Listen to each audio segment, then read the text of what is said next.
I feel terrific and I've kept the weight off. Make the phone call that can change your life the way it has changed mine. They won't let you fail. Call 855-696-2020. That's 855-696-2020 to schedule your consultation. The first 11 callers who mentioned the word healthy will get 2 free weeks added to their weight loss package. Call now, 855-696-2020. Mention the keyword healthy to get 2 free weeks, or visit them at myphdweightloss.com, myphdweightloss.com.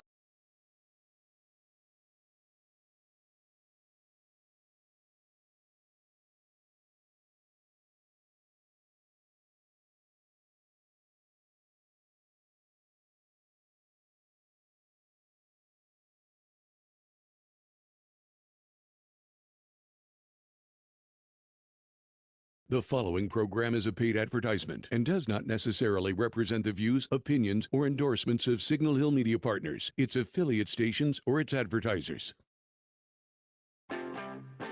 Welcome to Taking Care of NC, the program dedicated to exploring the issues, opportunities, and challenges shaping the great state of North Carolina. Join your host, Representative Jeff McNeely, as he delves into meaningful discussions about politics, community initiatives, and the people working to make a difference. Whether it's tackling local concerns, highlighting state achievements, or addressing pressing legislative matters, this show is your go-to source for understanding how North Carolina is growing and thriving. Stay tuned as we kick off another insightful episode of Taking Care of NC. Good morning, North Carolina. I hope everybody's doing well out there this morning. Got a good show today. Got Representative Harry Warren's going to call in. I tried to mention a little bit of this last week, but we had a good bit of conversation going on about inspection fees. But there's a group, a consortium, I guess is the word, called NC Innovation. And not a lot of people know a lot about it. So we'll see if we can get Harry to call us in here now. I'm going to make sure we shoot him a little text here. We'll get on with the show.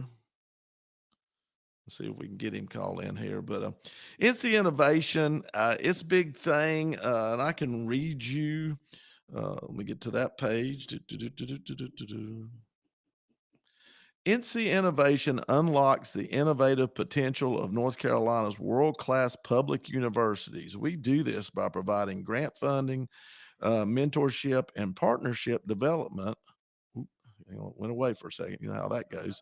To the public universities, applied researchers working on discoveries that have commercial promise, helping accelerate the transition from academia to industry.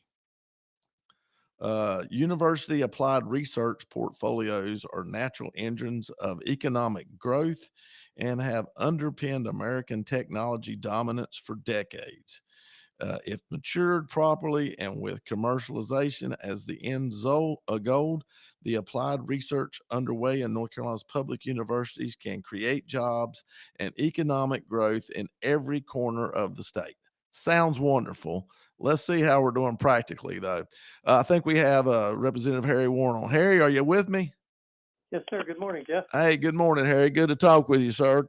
Hey, I always do this. Tell my listeners, we got a pretty good sized crowd these days listening to us. Who is Harry Warren? What do we know about Harry? Well, I represent District 76, which is comprised entirely of a portion of Rowan County. I'm in my 15th year of representing that district. That's I'm starting my 8th term here. And over the years, I've had the opportunity to be involved in some pretty significant legislation, from the voter ID bill in 2013, E-Verify, and with Julia Howard and Edgar Stars, we did the unemployment insurance reform. I consider myself a pretty fiscally conservative Republican. And I've known you a while. You live, I guess, down in Salisbury. Isn't that correct? That is correct. Yes. Yep, yep. So I've known Harry a long time, known him before I ever got down there because, like I said, he's kind of been a stalwart, a mainstay down there with the many years as he's got in, a lot of experience. He's earned that gray hair that he wears so proudly, so he's got it. So Thanks for pointing that out. yeah, well, there you go. Only radio listeners know it. Nobody else can That's see right. it. So anyway, but glad to have you on the show. Harry's right down the hall from me, so we talk frequently, and also Harry chairs the Government Operations Committee along with Representative Jake Johnson, who I had on probably about a month ago. Jake's my seatmate, so yeah, we're all intertwined down there, folks. In case you're wondering, but government operations was kind of Doge before Doge was cool, as Barbara Mandrell would say. So, Well, we're actually, Jeff, we're actually the Oversight and Reform Committee co-chairs.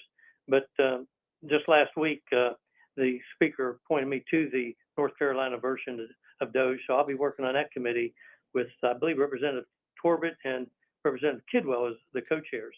well, and that works hand in hand, doesn't it? Because what I felt like we've done on government operations, and folks, we like to call it GovOps. Everything down there has either an abbreviation or an acronym or something, and you got to walk around with a thesaurus or something to be able to figure out which committee you're going to. But anyway, so GovOps is one of my favorite committees. I'm chair two committees and enjoy that. But I love government ops because I always say it's North Carolina politics with a little bit of Jerry Springer. That's a good description, really. Yeah, and we've had so many people that lead different divisions and agencies in North Carolina come before us, and we have found out astounding things that we had no idea how crazy sometimes it is. Especially with the DMV and also with the Board of Elections and this a lot of different things. It's amazing what people will tell you once we make them put their hand on the Bible and swear an oath to tell the truth. Of course, there's also a lot of stuff they don't tell us that we got to go dig and find, and we do. But this morning, you ran a bill. I think it's HB 154. If I got my number right, and basically, No, that's correct. yeah, and tell us a little bit about this bill and why you decided to file it. Just give us a little background. What the bill would do, proposes to do, is basically dissolve our relationship with NC Innovation and require them to return the corpus or the principal money, $500 million, back to the general fund. And there it would sit until the Senate and the House, appropriate that money, more likely as part of the budget. But and that's pretty much it in a nutshell. North Carolina, Jeff, as you know from being up here, is confronted with challenges that weren't really foreseen when the arrangement with NC Innovation was originally made. But when we consider the devastation that has been created by Hurricane Helene in our western counties and the mismanagement of the coastal recoveries by NC Corps under the Cooper administration, I think it's prudent to reconsider that relationship and recall the funding to be applied to the priorities of the citizens in those affected areas. Now, I do want to say that I think NC Innovation is a good concept, but I believe that I made this statement to Mr. Waters at the Oversight Committee meeting. You were in attendance in that one, and Yes, that I thought it should be funded by the private sector. I think currently the conditions in the economy and within the state, they can change so suddenly and so dramatically that I thought that's important that we as a legislature maintain the financial fluidity that we need to address those concerns as quickly as they happen. well, and for me, you may have knew about it before, but this thing kind of come out of nowhere from the Senate wanting $1.2 billion. It was kind of, we sent the budget over, and next thing you know, the budget comes back.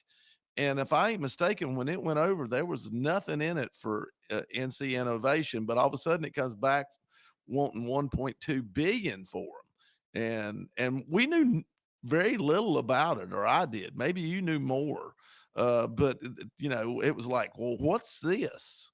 And Well, you're so, right. I didn't see it coming, but I was down in UNC Charlotte for a tour and some other activity that we were doing down there that Representative Saint had put together. And they did a projector, an overhead, not over, I share my age there. They did a presentation, a PowerPoint presentation, and it alluded to the amount of money other states had invested in this concept of getting their college research from proof of concept through what they call the valley of death um, due to lack of funding. The ideas may die to get it to where it was scalable and commercial.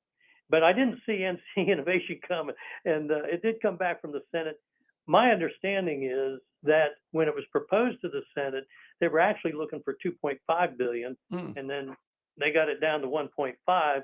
And as you know, when it came over to the House, wasn't really met with that much of a warm reception from our caucus. And Speaker Moore, to his credit, got it broke down to $500 million in two payments, two distributions of $250 million each, basically kind of putting your toe in the water. well, and one thing too that I guess I didn't understand, and maybe you did, I don't think they even said this, but it looks like it turned from a appropriation to more like an endowment that they Well, just, that's exactly it. yeah, they wanted the investment to sit there and then make interest off of it, investing it, and then use the interest, the investment interest to write the grants for these different projects. And I didn't realize that was actually how it was going to work. Yeah, that was their proposal, and you're absolutely right. That's the way it works.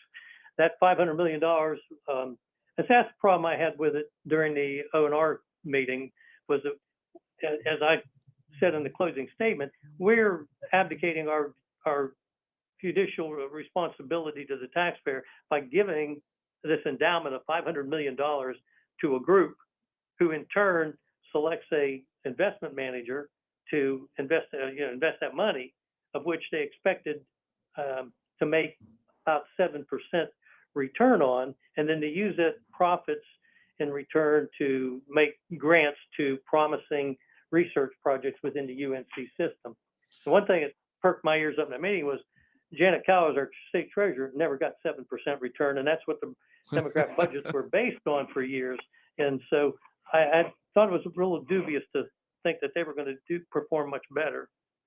Well, to me, to allow somebody to kind of hold a $500 million of state money and then use it investing. I'm not saying it's the worst idea in the world, but I'm a little nervous about it. Why can't we invest it in something and sit on it and give them the interest off of it instead of giving the $500 million away? And so I had a lot of problems, but you know how it works. Everything comes over in one big 1,800-page bill called a budget. And there's a lot of things in there you don't like, and you hope that the corner offices work it out to where it's something you can stomach to get the things in there that you have for your county or your constituents. And then you end up, voting. You're not as happy as you'd like to be, but you're not sad. So you vote and then see how this works out, praying that everybody did their job and their due diligence. But, the UNC system, if I'm not mistaken, gets about 12 or $13 billion a year and funding, whether it be private, federal, whatever, besides what we really do. So I guess the question is, if that's there, why are we in the game? And maybe that's why you wrote your bill like you did to pull it back. Well, that's the other aspect of it. We, as a state, really um, you and I, we hear so frequently that if we give funding to this department or this agency within the government, the investment that we make in that has a reciprocal return of being every dollar yields.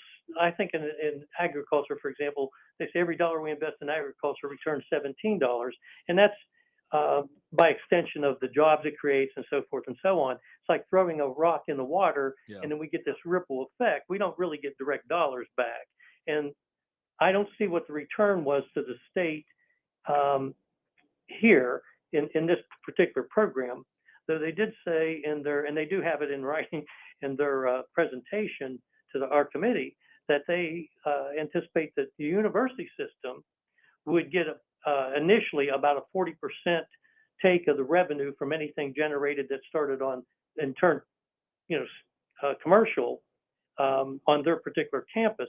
But the return to the state was, more jobs. But we're already at 3.7%, I think, unemployment. We have jobs out there we can't fill. And the jobs that they're talking about creating here, for the most part, would be the harder ones to fill too. So I'm not sure that doesn't just exacerbate our employment situation. But again, I think it's a good idea. I just don't think it's a good idea that we take taxpayer money, and tie it up like that, to your point. Yeah, and they've gotten about, I think, 25 million raised in private equity. So and they've only now you point me out if I'm wrong in my research. It looks like they have maybe put out about $4 million worth of grants. They're still sitting on about 12 million of the interest they made. I think they did about 16 mil in interest off the 500 million. And so it looks like it's going out pretty slow. Maybe they're being very choosy. That would be wonderful. I don't know.